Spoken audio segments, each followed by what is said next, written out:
Այսօր պատրաստում ենք շատ համեղ, խշխշան, իդեալական խմորով ոչ սովորական լահմաջո։ Պահքի օրերին էլ կարելի է պատրաստել շատ համեղ և հագեցնող ուտեստներ և անուշ անել։ Լոբով լահմաջոն վառ օրինակ է։ Վերցնում ենք ձեռքի տակ եղած ամենապարզ հասանելի բաղադրիչները և ստանում ենք գերազանց արդյունք։ Այս համեղ հյութալի միջուկով լոբալոշերը իրենց տեսքով և սննդային արժեքով չեն զիջում մսով պատրաստված լահմաջոներին։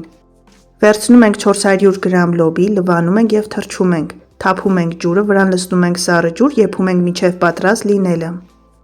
Ես օգտագործում եմ սպիտակ և ոսկեհատ տեսակի լոբի, որպեսզի ավելի հագեցած համ ստացվի, կարելի է վերցնել միայն մեկ տեսակ։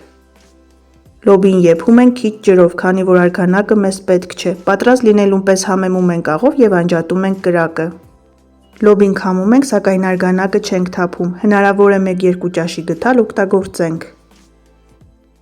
Միջուկը պատրաստելու համար մեզ անհրաժեշտ է 1 մեծ գլուխ սոխ, առատ համեմ, 2 ատամիկ սխտոր, աջիկա, տոմատի մածուկ, բուսայուղ և համեմունքներ։ Եթե պահք եք պահում, խորհուրդ կտամ միանգամից պատրաստել կրկնակի չափաբաժնով, քանի որ այնքան համեղ է ստացվում, որ տան անդամները կողքով անտարբեր չեն անցնում։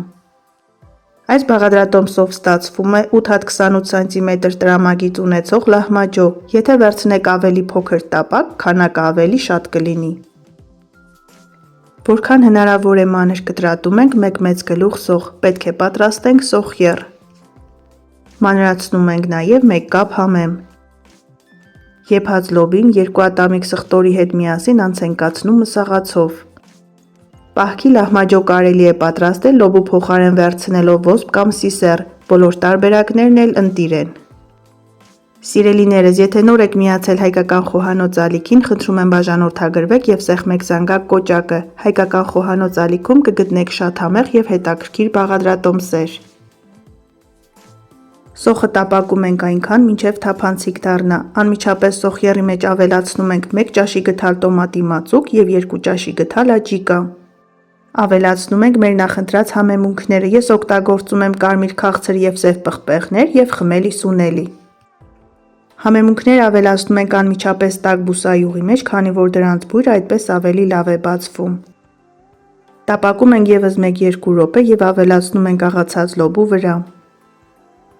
Բարեկամներ, իսկ դուք երբևէ պատրաստել եք լոբով կամ հատիկեղենով լահմաջո, շատ հետաքրքիր է, գրեք մեկնաբանություններում։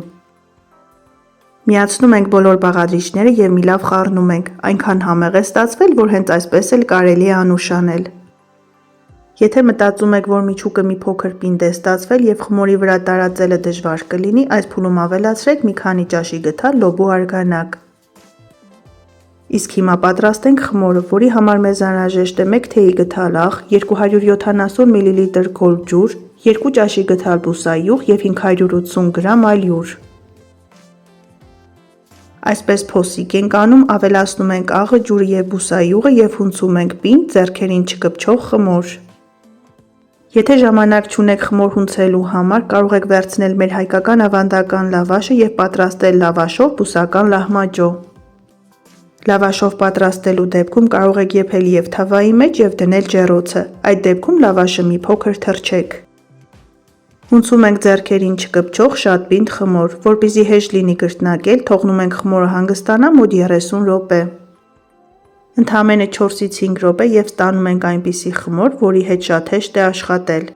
Սիրելիներս, այս խմորով կարելի է պատրաստել նաև մսով լահմաջո, սա խմորի իդեալական բաղադրատոմս է։ 30 րոպե անց խմորը բաժանում ենք 8 հավասար մասի և գնդում ենք։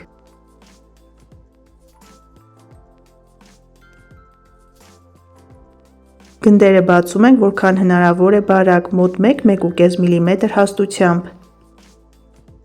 Յուրաքանչյուր շերտի վրա դնում ենք 2 լիքը ճաշի գթալ միջուկ և համաչափ տարածում ենք։ Թխում ենք նախապես տաքացված տապակի մեջ 2-ից 3 րոպե։ Քանի որ լահմաջոն արագ է թխվում, գնդերը մեկը մյուսի հետևից արագ բացում ենք։ Կափարիչով պարտադիր փակում ենք, որպեսզի թխվելու ընթացքում խմորը չչորանա։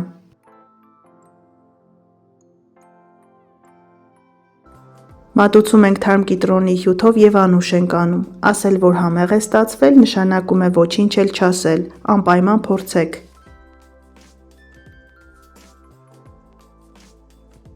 Դե ինչ բարեկամներ, այսօր էլ լոբով շատ համեղ պահքի լահմաջոյի բաղադրատոմս։ Դուք էլ փորձեք պատրաստել այս տարբերակով, սնվեք առողջ եւ եղեք օրհնված։ Ցտեսություն, կհանդիպենք հաջորդ տեսանյութերում։